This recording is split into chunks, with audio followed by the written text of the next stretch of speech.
जय माई की। बात दिमाग में बैठा लो। जिंदगी अगर जिंदा हो तो निंदा भी होगी, क्योंकि तारीफें तो मरने के बाद हुआ करती हैं। तो जिंदा होने की पहचान है निंदा। अब निंदा क्या है? कबीर दास जी ने निंदा पे भी लिखा है, निंदक नियरे राखी आंगन कुटी छवा। निंदा करने वाला आपकी कमियों को दूर करने में आपकी मदद करता है। तो निंदक से कभी घबराना नहीं चाहिए।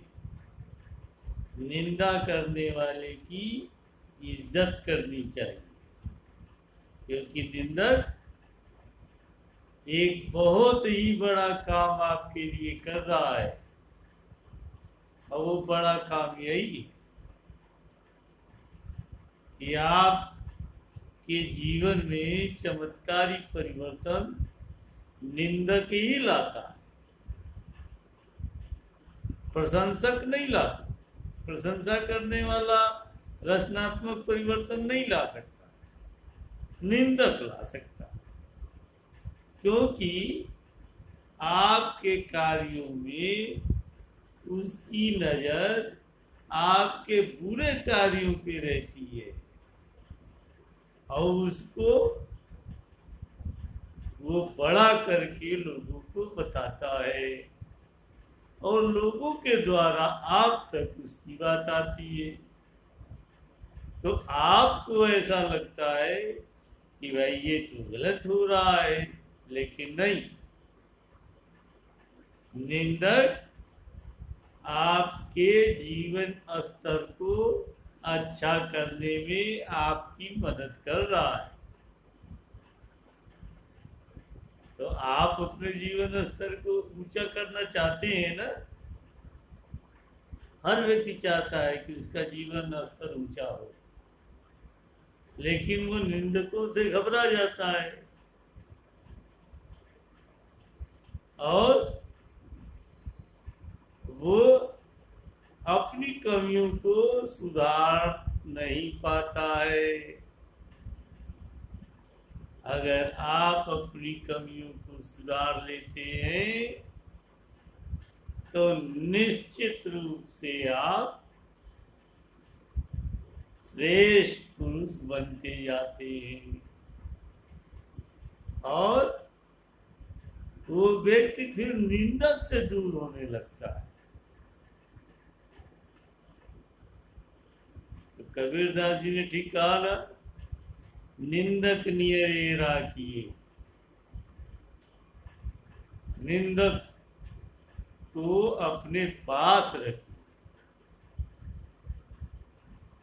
आपको ख्याल रहेगा कि निंदक हमारे पास है, इसलिए हमें कोई त्रुटिपूर्ण व्यवहार नहीं करना है।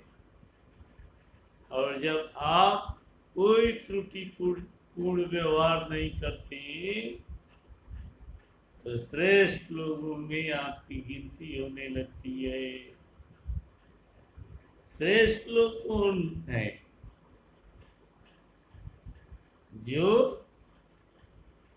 अच्छे कर्म करते हैं, अच्छा व्याख्यान देते हैं, सत्य पे आधारित जीवन जीते हैं और बनावटीपन उनके में नहीं होता है। जो है वो है, ये मानकर वो अपना जीवन जीते हैं। तो अगर आपके अंदर बनावटीपन आया तो निंदक उसको फैलाना शुरू कर देता है। कथनी और करनी में अगर फर्क नजर आया तो निंदक तुरंत उसको फैलाना शुरू कर देता है और घूम कर बात आप तक आती है। तो दो दो चीजें विकसित होती हैं वहां। एक तो आप निंदक से नफरत करने लगते हैं, दूसरी आप निंदक से दूर हो जाते हैं। लेकिन ऐसा नहीं करना है। श्रेष्ठ बनने के लिए कई बार हम फिर दोहरा दे रहे हैं, श्रेष्ठ बनने के लिए, अपनी कमियों को दूर करने के लिए निंदक को आपको अपने पास रखना है, तभी आप श्रेष्ठ बन सकते हैं।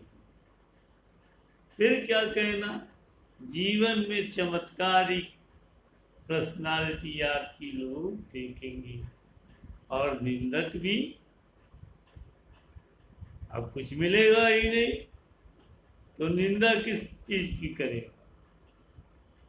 अच्छी चीजों की भी निंदा होती है, लेकिन लोग उसको मानते नहीं।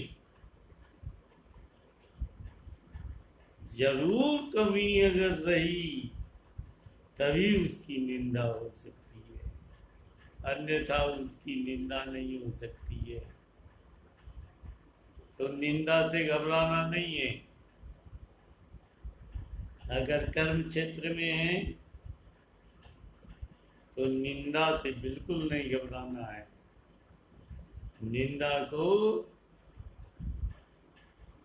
करने वाले को, निंदा करने वाले को सम्मान देना है और उनको ईश्वर का रूप मानना है कि वो आपके नजदीक रहकर आपकी कमियां आपसे दूर कर रहे हैं।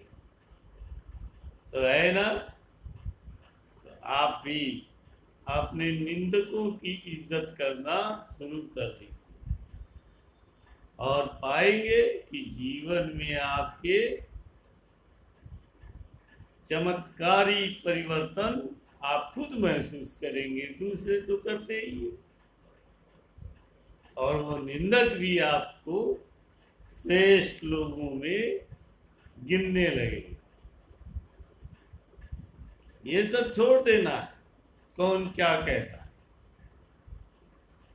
अच्छी चीजों की भी निंदा होती है, क्योंकि अच्छी चीजों में भी कहीं न कहीं बुराई होती है। अच्छी चीजों की बुराइयों को उजागर करने वाला देव पुरुष है, देवता के समान है। आपको गुस्सा देता है, स्ट्रेस देता है, क्योंकि आप नहीं चाहते कि आपकी कोई निंदा करे। आप चाहते हैं कि आपकी सब प्रशंसा करें, लेकिन ऐसा कहाँ होता है। जितने श्रेष्ठ धरती पर आए सबकी निंदा हुई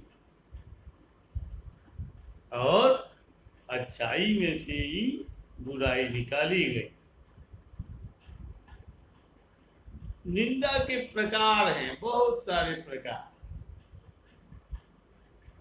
अब निंदा एक चरम सीमा पर षड्यंत्र में बदल जाता है, तो उसके लिए भी आपको तैयार रहना है। ये मान लेना है कि निंदक अगर षड्यंत्र पे उतारू हो गया है तो इसका मतलब आप निंदा वाला कोई कार्य नहीं कर रहे हैं। तो इसमें क्या करना है?